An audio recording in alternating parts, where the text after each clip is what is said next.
Hello there, my wonderful guardians, and this week we're going to be having a look at how we can get the Truth rocket launcher.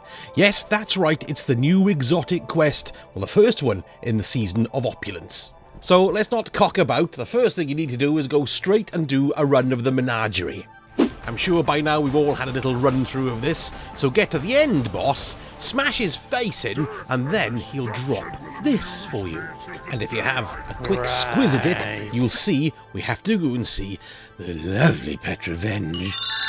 And the first thing that we all have to do is bugger off and do the Ascendant challenge of the week. So it depends obviously when you're doing this as to which Ascendant challenge that you do. Mine was in the Bay of Drowned Wishes, but check out my playlist to see how to do all of the others. Once you've completed the challenge and killed that boss, open the chest and then you'll find you get a map Asunder, and this is kind of really where it all begins. Okay, so the first thing we have to do is find these map fragments and then decode them. Now they're very easy to do, to be perfectly honest. The first thing is to get a Dreaming City Ascendant chest, which is all quite straightforward really.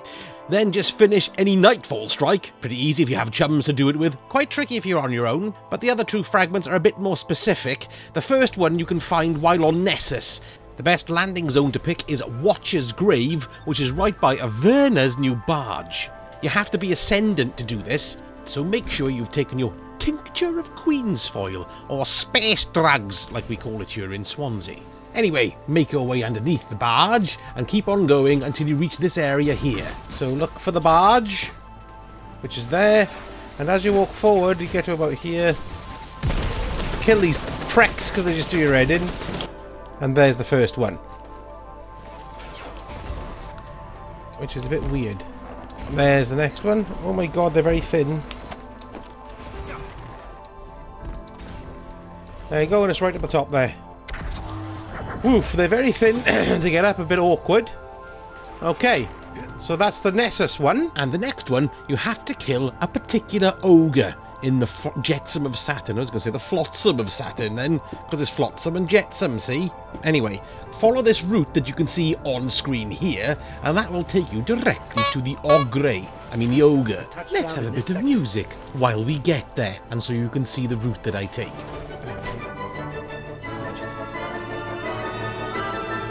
You know you're on the right path when you see these thralls' asses here.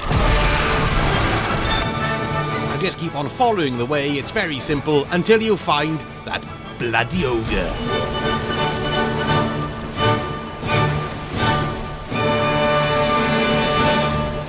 And there you have it, the last map fragment. Now I'm going to let you into a little bit of a secret at this point. After you've got the first map fragment, you can go to Petra, and then you can buy them all off her, rather than going around and doing the various bits on Nessus and on the Tangled Shore and so on. But I'll wager these will be patched out very shortly, so that's why I showed them to you. Aren't I kind? Now, moving on. So 4 more steps left, and we have to get these map fragments decoded. So you can do them in any order you want, but the first one I'm going to do is on the Tangled Shore, where you have to kill 100 Hive. Now I just went back to the Jetsam of Saturn. Oh, that's saturated with Hive. Great, that's that one done. On to the next. And this time, we're off again to Nessus. This is another very easy one. All you've got to make sure that you're off your face on space drugs again. So take your tincture of Queen's Foil, arm yourself with a rocket launcher, and jump in. Now, I find the best place to go to do this was the Orrery, Lost Sector here in Artifact's Edge. I'd recommend using the Wardcliffe coil for this, because you can kill multiple enemies very, very quickly. So arm yourself to the teeth, shoot loads of Vex, because they're all bunched together, and then you'll find you get it rather quickly again. To decode the next fragment, you have to get a Corsair down bounty and cash in the badge to one of the old Corsair guards you find scattered around the Dreaming City. Now, you may very well have one of these bounties already in your inventory, which is very, very handy for you. You can just go and do it. But if you haven't, it's a bit of a pain in the arse to get one, because you've got to wait for one to drop out in the wild in the Dreaming City by shooting Scorn. I got this one, but it took me 2 days. What a complete pain in the arse. And as you may or may not know, the Corsair bounties mean you have to go and find a dead Corsair somewhere in the Dreaming City. The bounty itself gives you a clue as to where they are, but there's loads and loads and loads of different options of where the bodies may be. So, you know, get on the YouTube.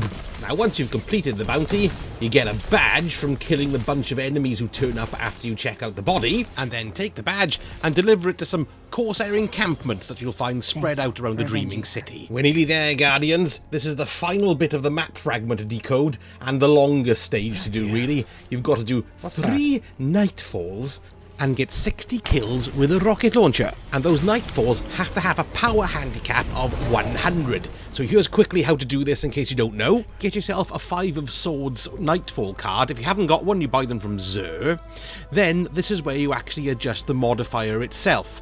And as you can see from this, you've got different levels that you can put it up and down at. You've got red arrows meaning drop the handicap, and blue arrows mean put it up. So what you need to do is set this to 100. And don't forget to make your life a bit easier in the Nightfall. You can add a singe that you like, and maybe a little booster like the heavyweight, which is quite handy for torching the boss at the end a bit quicker. Now, after you've done this step, you have to run the Warden of Nothing strike one more time. And as you go through the strike, you find these little Ascendant relics sprinkled all over the place.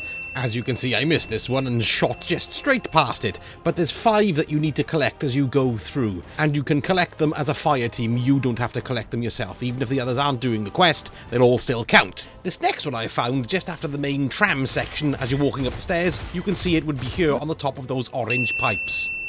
The next one we found was in the room with the giant Minotaur. Just before these train tracks, look up here on your left and you'll see it in the corner. There she blows. There's also another one in this room in the direct opposite corner of this one. Look over here. And the final one we found was in the Prisoner of Elders section of the strike, right here in the shadows. My friend Mr. Mycroft picked that one up before me, but once you've picked up enough, you get a little message saying an Ascendant platform has appeared. And that's it! You've done it! What's left to do now is to kill the floaty bollocky type thing, and the first platform will spawn. There we go, I got platforms.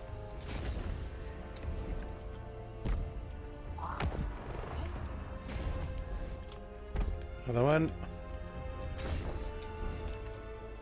Another one. Oh, it extends the time. Oh, that's good. Another one. Oh, I'm here!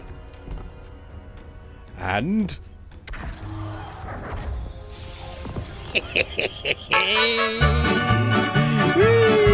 Hooray! That's fantastic! And I wouldn't have been able to do it without my wonderful chums, Mr. Mycroft and G1JetFire fan club. Thank you, gentlemen. You're marvellous. Right, it says it's going to lock on and I can't see anything, so I'm just going to fire.